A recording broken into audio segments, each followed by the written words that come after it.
Stock మార్కెట్లో invest చేసి మీ డబ్బులు డబుల్ చేసుకోవాలనుకుంటున్నారా? సుందరరామిరెడ్డి గారి లైవ్ సెమినార్ కి అటెండ్ అవ్వండి. రమ్మగారు, చిన్నపిల్లలకి మనం ఏదైనా ఒక విషయం చెప్పామనుకోండి, చెప్పి అసలు ఇది మాత్రం ఎవరికి చెప్పొద్దు అని చెప్పామంటే ఖచ్చితంగా ఏదో ఒకటి క్రియేట్ చేసుకొని ఆ విషయాన్ని అయితే చెప్పేస్తూ ఉంటారు. బహుశా మీరు కూడా ఫేస్ చేసి ఉండొచ్చేమో. బహుశా కాదు, చెప్పొద్దని కాదు, అసలు ఏదైనా ఒకటి జరిగిందే ఆ విషయం అది చెప్పేయాల్సింది, ఇంట్లో అందరికి తెలియజేయాలి. స్కూల్లో అన్నయ్య ఎవరైనా తిట్టినా, టీచర్ తిట్టింది, టీచర్ ఏదో అంది, ఇంట్లో ఏదైనా పారబోసిన పడిపోయిన కుట్టినా ఖచ్చితంగా ఫ్యామిలీ మెంబర్స్ అందరికి తెలియజేస్తారు. సో ఇలా వీటికి సంబంధించి ఏదైనా ఫన్నీ స్టోరీ ఏదైనా ఉంటే చెప్పండి రమ్మగారు. ఈరోజు ఒక ఊళ్ళో ఒక రాజుగారు ఉన్నారు. ఈ రాజుగారికి తల మర్దన చేయడానికి ఒక బార్బర్ ఉండేవాడు, మంగలి, ఆస్థాన మంగలివాడు అనమాట. అయితే రోజు అరడి వచ్చి తలకి నూనె రాసి ఆయనకి షేవింగ్ చేసి కాలు కోళ్ళు చేతి కోళ్ళు అవి తీసి ఆయనకు, అంటే ఇప్పుడు ఒక రకమైన బ్యూటిషియన్ థింగ్ అనమాట, రెగ్యులర్గా చేసేవాడు. అయితే ఏమైందంటే చాలా రోజుల పాటు రాజుగారు నా నెత్తికి నూనె వద్దురా, తలకి నూనె వద్దు, తల ముట్టుకుంటే నొప్పి పెడుతుందని చెప్పాడు.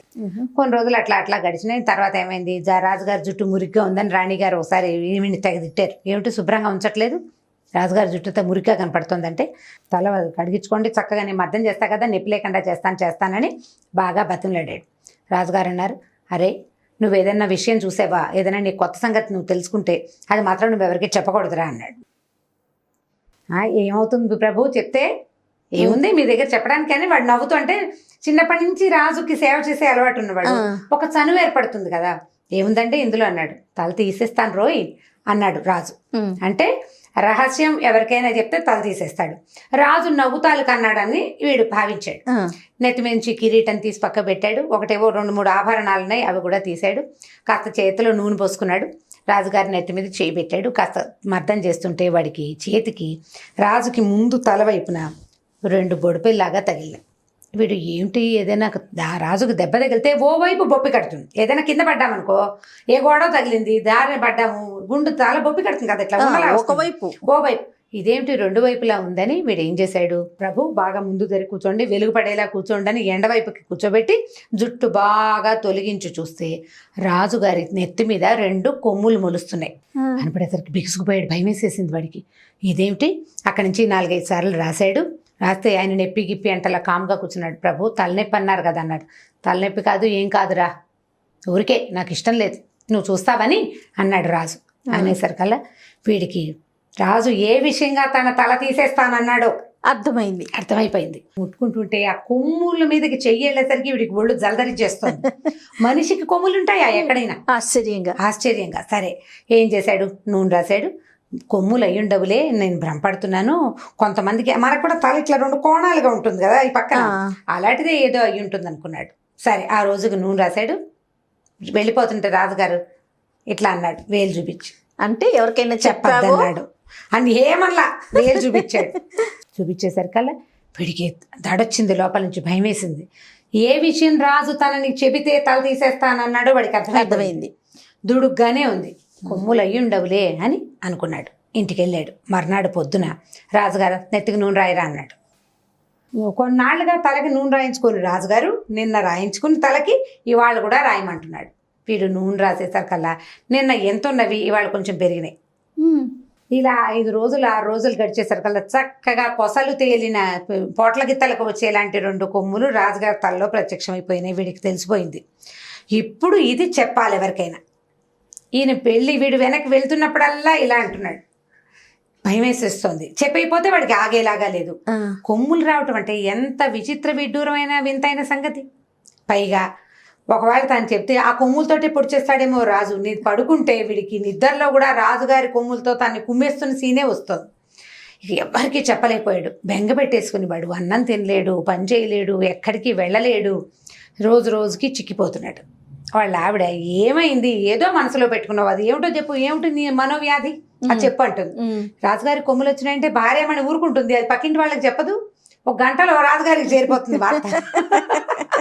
కొమ్ములు చూసిన వాడు ఎవడు మొదట వాడరు కాబట్టి వీడి నెత్తి మీదకి వస్తుంది. చంపేస్తాడో ఇంకేం చేస్తాడో, కొమ్ములు పెట్టి పొడి చేస్తాడో. ఆ కొమ్ములు తన వైపుకి తిరిగిన సీన్ చూస్తేనే వాడికి దడొస్తుంది. రాజుగారు అసలు కిరీటమే తీసేవాడు కాదు. అంతఃపురానికి రాత్రిపూట వెళ్తాడు. ఆ కొమ్ములు ముట్టుకుని చూసి అవకాశం స్త్రీలకు లభించదు. వీడే ప్రతిరోజు చూడాలన్నమాట. ఎవ్రీడే వాడిదే పని. అక్కడి నుంచి ఏం చేశాడు, ఈ రహస్యం ఎవరికైనా చెబితే గాని తన బాధ ఆక్రోశం తీరవు, చెప్పేయాలి ఈ రహస్యం. ఎవరికి చెప్పాలి? ఎవరికి చెప్పినా కొంప మునిగిపోతుంది. సరే వీడు ఏం చేశాడు, ఒకరోజు బాగా ఆలోచించి అడవిలోకి వెళ్ళాడు. అలా వెళ్ళి వెళ్ళి వెళ్ళి వెళ్ళి నడుచుకుంటూ వెళ్ళి పెద్ద మర్రి చెట్టు ఉందట అడవిలో. దానికి తొర్రలు ఉంటాయి కదా పక్షులు గూళ్ళు పెట్టుకోవడానికి. ఆ తొర్రలో మొహం దూర్చాడు, ఇట్లా లోపల పెట్టి రాజుగారి కొమ్ములు ఉన్నాయో అని 10-15 సార్లు చెప్పాడు. అరిచాడు అనమాట. అరిచి అమ్మయ్య రహస్యం చెప్పేశాను అని అనుకుని ఇంటికి వెళ్ళిపోయాడు. వాటి నుంచి మళ్ళీ అన్నం తింటున్నాడు. రాజుగారి కొమ్ముల మీదే వాడు తూష్ణీభావం వహించాడు అనమాట. పట్టించుకోకుండా ఉండిపోయాడు. కొంతకాలం తర్వాత ఏమైంది, ఆ కొమ్ములు పెరుగుతూనే ఉన్నాయి. ఆయన పెద్ద పెద్ద కిరీటాలు చేయించుకుని పెట్టుకుంటున్నాడు. ఎవరికి చూపించాడు వాటిని, ఎవరికీ తెలియదు. కొన్నాళ్ళ తర్వాత ఏమైందంటే రాజుగారు ఒక కొత్త బిల్డింగ్ కట్టించారు. ఈ బిల్డింగ్కి చెక్క పని కలప అవి కావాలి కదా, సమీప అడవుల్లోంచి కొన్ని చెట్లు కొట్టి పట్టుకొచ్చారు. వాటితోటి చక్కగా ద్వారబంధాలు కిటికీలు చెయ్యాలి కదా, మరి బిల్డింగ్లు కట్టేస్తారు కదా, కిటికీలు కావాలి, తలుపులు కావాలి. అక్కడి నుంచి మెడ్రాస్ టెర్రస్ అని వేస్తారు, కలప కావాలి కదా. మన మండుబాయి బిల్డింగ్లకి వాటికి అంతా కలపే కదా. పాత రోజుల్లో అవే కదా, ఇప్పట్లాగా ఇనుము లేదు. సరే కలప కోసారు, అంతా పనిచేశారు. పెద్ద బిల్డింగ్ అంతా తయారైపోయిన తర్వాత రాజుగారు ఊళ్ళో జనానందరినీ పిలిచి అట్టహాసంగా గృహప్రవేశం చేశారు. గృహప్రవేశం తర్వాత ఏమైంది, ఆ రోజు ఆయన లోపలికి ప్రవేశించి ఈ జనమంతా ఒకటేసారి అన్ని పక్కల ద్వారాలేనట ఆ బిల్డింగ్కి ఎన్ని తలుపులో చేశారనమాట. అన్ని పక్కల నుంచి జనం ఒకటేసారి ప్రవేశించేటట్టుగా ఏర్పాటు చేశారు. ఓ పక్క నుంచి రాజుగారు ప్రవేశిస్తే ప్రజలంతా తలా ఒక దీని నుంచి ద్వారం నుంచి లోపలికి ప్రవేశించగానే ఈ రకరకాల కలపతోటి తయారు చేయించారు కదా, ఈ కలపంతా వీడు ఏ మర్రి చెట్టు దగ్గర అయితే రహస్యం చెప్పేశాడో ఆ మర్రి చెట్టుకి అటాచ్డ్గా, మర్రి చెట్లు ఎలా ఉంటాయి శాఖోపశాఖలుగా విస్తరించి ఉంటాయి. ఈ కొమ్మ ఇంకో చెట్టు కొమ్మకు ఆనుకునే ఉంటుంది. అడవిలో దట్టంగా ఉంటాయి కదా, దాని ద్వారా అన్ని చెట్లు వినేసినాయి ఈ రహస్యాన్ని. రాజుగారు వెళ్ళంగానే ఇదిగో కొమ్ములున్న రాజుగారు వచ్చాడు అని అన్ని ద్వారబంధాలు, ఆ పైన ఉన్నటువంటి సరంబీలు అవి ఉంటాయి కదా, దూలాలు అన్ని సంగీతంలాగా రాజుగారి కొమ్ములున్నాయి, ఈ రాజుగారి కొమ్ములున్నాయి, ఈ కొమ్ములున్న రాజుగారు వచ్చాడు అని పాట మొదలు పెట్టినాయి. అందరికీ తెలిసిపోయింది, ఊరు మొత్తం తెలిసిపోయింది ఒక దెబ్బకి. అక్కడి నుంచి రాజుకు అర్థం కాలేదు, ఆయనకి ఏం చేయాలో తెలియపోయేసరికల్లా వీడున్నాడు కదా ఈ బార్బర్ హడిలిపోయాడు. ఇంకేముంది, కొంప మునిగిపోయింది, ఇప్పుడు ఆ కొమ్ములు పెట్టి రాజు నన్ను పొడి చేస్తాడని వీడు పరిగెత్తుకుంటూ వెళ్ళి పాదాలు పట్టేసుకున్నాడు. బాబు నన్ను క్షమించండి ప్రభు, ఇక్కడ ఎవరికైనా రహస్యం చెప్తే అందరికీ తెలిసిపోతుందని నేను వెళ్ళి చెట్టు త్వరలో అరిచానంటే వీటి దుంపదేగా ఇవి ఇంత పని చేస్తాయని అనుకోలేదు.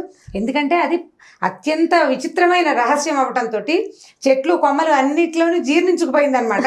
అవి కనపడంగానే ఆ చెట్లు కొమ్ములున్న మనిషి ప్రపంచ విచిత్రం కదా, దాంతో అవన్నీ పాడేసినాయి. రాజు అన్నాడు, పోన్లేరా ఎలా చెప్పాలా అనుకుంటున్నాను, ఇదిగో అని నెత్తిమించి కిరీటం తీసి అందరికీ చూపించేశాడు అనమాట.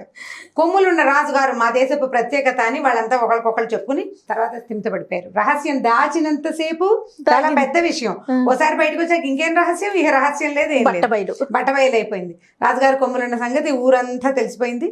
ఆ కిరీటం తీసి పక్కన పెట్టి అప్పటి నుంచి ఆయన కిరీటాలు చేయించుకోవడం మానేశాడు. అంతమంది పెద్ద కొమ్ములు పెరిగిపోతుంటే పెద్ద పెద్దవి చేయించుకోవాలి కదా, ఇక కిరీటాలు లేవు, ఏమీ లేవు. హాయిగా ఆయన తన కొమ్ములు ప్రదర్శిస్తూ వాటికి కూడా చక్కగా ఎడ్లకి పువ్వులు కట్టినట్టుగా పువ్వులు పెట్టుకుంటూ ఎంజాయ్ చేసేవాడు అనమాట. పిల్లలకి ఈ కథ చెప్పచ్చు, తమాషా కథ.